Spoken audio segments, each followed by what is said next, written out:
Hello, everybody. It's Trinity at the Sauk with another Meet the Playwright for the 2020 Sauk Shorts. Today, we have a longtime Sauk friend who we're going to talk to about the many different plays that he's written for us over the years, including one for this year's Sauk Shorts, which are being presented July 23rd, 25th, and 26th at Slayton Arboretum on the campus of Hillsdale College. 2 matinee opportunities, Saturday and Sunday, and then 2 evening shows, Thursday and Saturday. There's no Friday show for this production because the Arboretum was already booked. So let's bring in today's guest of honor, the always amazing, live from Grand Rapids, Michigan. It's Bud Thompson. Hi, Bud. Hi, Trin. How are you? I'm really good. You? Fantastic. How's Grand Rapids? It's like everywhere else in Lower Michigan. It's been really hot, but it's really nice right now, and we're really enjoying a break in the humidity and the heat. So yeah, I just went outside to do some errands, and it's beautiful today. Yeah, it is. It's beautiful. Well, Bud, let's start. Let's start at the beginning. Tell us about yourself, where you're from, and how you got started writing. I grew up as a small child in Ridgewood, New Jersey. Came to Michigan to go to Hope College in Holland, Michigan. Fell in love with West Michigan and have been here off and on ever since. Ever since I came in 1970, it was. How I started writing, I had written some skitty kind of scripts when I was in my youth group back in New Jersey. Okay. Christmas Eve service-y kind of things, blah, blah, blah, blah, blah. I didn't write my first real script until I was approached. There was a church youth group that wanted to do a play. Okay. Because they had heard that plays were, good community builders. Right. And to be honest with you, it was for middle school kids, and I could not find a script that I liked that didn't feel like it was gearing down to middle school kids. Sure. Adults tend to think that middle school kids aren't capable of much. Right. So I decided, heck with this, I'm just going to write my own. And here we are. So nice. Is that one of the ones that's published? No. It actually ended up being a sequel. I wrote it for this youth group in Holland. And then I wrote a sequel for another youth group in Arlington Heights, Illinois, which we then took on the road to the church in Holland so that the then grown-up kids could see their characters and what happened afterwards. That's awesome. Yeah, it was fun. It was fun. We had a good time. So you and I met when I was an undergrad at Grand Valley. It's true. You performed at Grand Valley, and then you wrote a short play for a thing we did up there for the Shakespeare Festival. It's true. Which we have now done that piece also at the Sauk. Mm-hmm. I counted right before we did this. I counted this year's short play will be the 11th of your short plays that we've done here at the Sauk.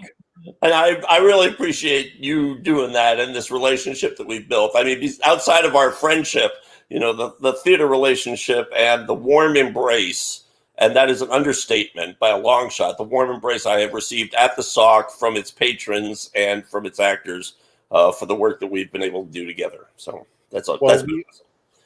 Should we talk a little bit about how, because your relationship with us is a little different, mm-hmm. where, most of the plays that we do, this full disclosure time, most of the Sauk shorts we do are ones that we find or that people submit. Right. With you, a lot of times, not always, because you're always writing for other things. A lot of times it's, hey, I've got this great actress or actor who I can't find anything for. And it's young people, because let me tell you, 10-minute plays, there are tons of great 10-minute plays, but no great 10-minute plays for young people. Right. I understand. I feel like it's the same thing that you said. It's like, oh, well, young people can't tell a whole story in 10 minutes. Right. I don't know. But let's talk about the one this year, because I think it's probably the most specific one that we've done. Maybe. The one this year is called The Shadow of Flies. Right. And is sort of I hate to use the word sequel, but a follow-up maybe to the book and the play Lord of the Flies. Yes. Yes. And I was thinking about this afternoon, and as a culture, and I don't want to get too, artsy preachy here, um, but as a culture, we have gotten used to the idea that struggle and strife and loss and sadness occur, and then there's triumph, and something or somebody comes along and saves the day, and that's the end of the story. Right. When in reality, those things that may resolve a situation, are great, and thank you for that resolve, but they are not usually the end of the story. Right. And people go on and have lives and are affected by the things that they experienced. It changes them as people, which changes their lives and the people around them. And very seldom we get to hear those stories.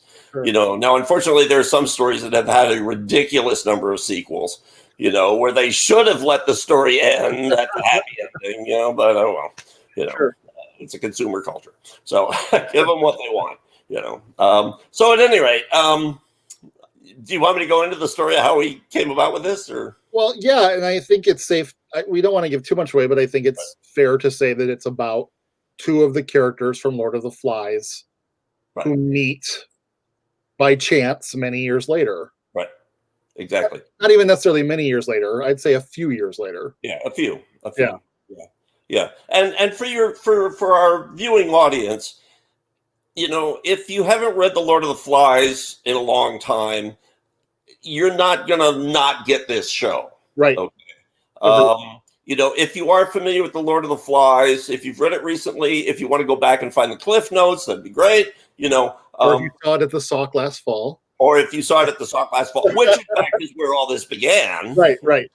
That will enhance your appreciation of what you're seeing. Sure. But if you're not completely familiar with the story, even if you just know what the basic premise of Lord of the Flies is, you will be able to appreciate the Shadow of Flies. Absolutely. And as Trinity said, we were looking for something to do to give the talented actors who helped present Sauk's Lord of the Flies, a place to shine again. Right. And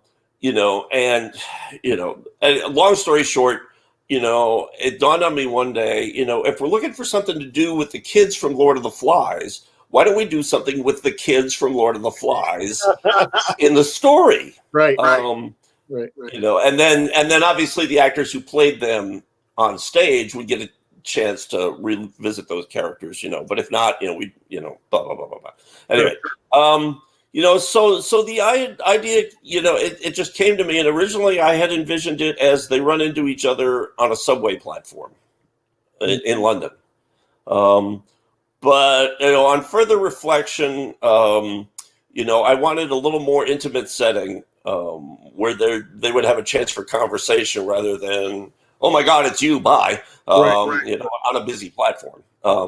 And that brought us to where we are now. The two characters are Percival, who was one of the little ones that William Golding talks about, one of the smaller children that we really don't see much about in the story, but who were there for it all.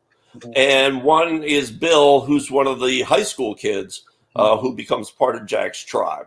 And those are the two characters who run into each other here. So and added to this is that in the play, not in the book, but in the play, Percival is the one who rats out Ralph at the end. When they are trying to chase him to find him, Percival's the one who goes, he's over there. Okay. Yeah. It's been interesting because your play that we're doing has its own meaning with the book and has a almost completely different meaning with the play. Because they took some liberties in the play. Right. It's a very complex story. Yeah. Very, yeah. It would have been a 9-hour play if we had done the whole book. Yeah. And burn the theater down, and it would have been terrible. One of the things I love about your writing, and as the guy who's directed most of your stuff here, is that a lot of times, and I hope you take this as a compliment, there are things in it that are open for interpretation. Absolutely. Absolutely. And one of the things that's great about you from a director standpoint, and also sometimes frustrating, is when I ask you questions like, what does this mean? A lot of times you'll go, what does it mean to you? And, in reflection, that's such amazing writing. And we've had just the best discussions in rehearsals about this play. And I think it's interesting for people to know that one of the actors in Shadow of Flies was in our production of Lord of the Flies, and one of them was not. Mm-hmm. And that dynamic has also been really interesting in rehearsal. The one who was not really wanted to be, but plays football for a school, and they were at the same time. So it's just interesting. It's interesting. Looking back, what are some of your favorite shorts that we've done maybe here at the Sauk? Oh, man. Why don't you ask me who my favorite child is? That was the answer I wanted, was that, right? Well, and it's been such a thrill, because especially when we do projects like this, where, you come to me and you say, I've got this actor or I've got these actors, and I want to try to find some vehicle to bring them all in and give them a chance to shine. Right. And then I'm over here a couple hundred miles away, not really knowing who these actors are as people. Right. But yet trying to come up with something that feels real and, worth their time to do, and then to be able to actually come over to Jonesville, as I have for all the others, and will for this one on Saturday, the 25th. Yeah. Yes. To get to see you guys bring those things to life. When I write these things, I see them in my head. For me, it feels like I'm watching the show and then just writing down what I see. And so to see it up on the stage, has always been a thrill. So each one of those productions, has its place in my heart.